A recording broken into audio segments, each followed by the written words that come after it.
আপনারা দেখছেন রামগঞ্জ বাজারের সামনে যে ব্রিজটি রয়েছে সুধন ব্রিজ না সাধুর ব্রিজ বলে সাধুর ব্রিজ।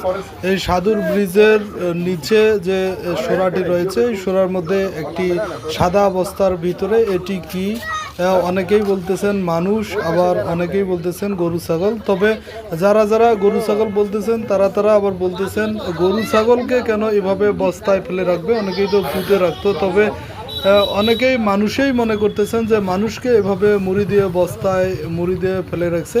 এটি দেখার জন্য কিন্তু অসংখ্য মানুষ ব্রিজের উপরে লাইন ধরে দাঁড়িয়ে আছে।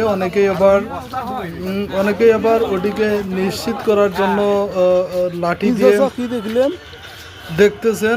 আপনারা দেখতে পাবেন একটু পরেই কিন্তু বেশ কয়েকজন যাবে ওইটাকে লাঠি দিয়ে শনাক্ত করার চেষ্টা করবে যে আসলে ওটা কি। খালি খালি বাছুরের মতো সবাই কথা বাছুর তো নয়। দেখেন অনেক লোকজনই কিন্তু জড়ো হয়েছে এটি দেখার জন্য। আসলে এটিকে ঘিরে এলাকায় কিন্তু চাঞ্চল্যের সৃষ্টি হয়েছে। অনেকেই মনে করতেছেন যে মানুষকে মেরে হয়তোবা বস্তায় ভরে এখানে ফেলে গেছে কেউ না কেউ। আবার অনেকেই বলতেছেন এটা গরু ছাগল, আবার অনেকেই পশু মনে করতেছেন। তবে অনেকেই মনে করতেছেন যে এটা মানুষ হবে, হয়তো বস্তার ভিতরে হয়তো বা কেউ আঁচ করতে পারছে না আসলে ওটা কি। দেখবেন মানুষ কিন্তু অনেক মানুষ দেখতেছে, এখানে মানুষ আস্তে আস্তে এসে ভিড় জমাচ্ছে। আপনারা দেখছেন এই যে ব্রিজের নিচেই কিন্তু বস্তাটা পড়ে আছে,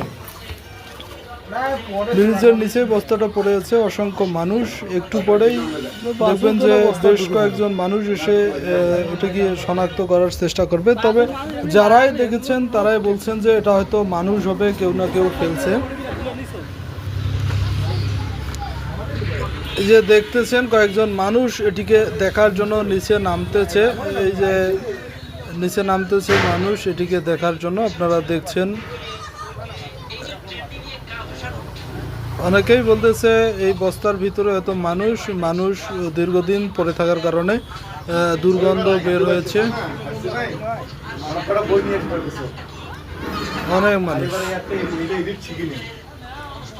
এই যে দুর্গন্ধ বের হয়েছে, মানুষ কিন্তু নাক ঢাকিয়ে এই বস্তাটির কাছে যাচ্ছে। অনেকেই একটি লাঠি দিয়ে একটি গাছের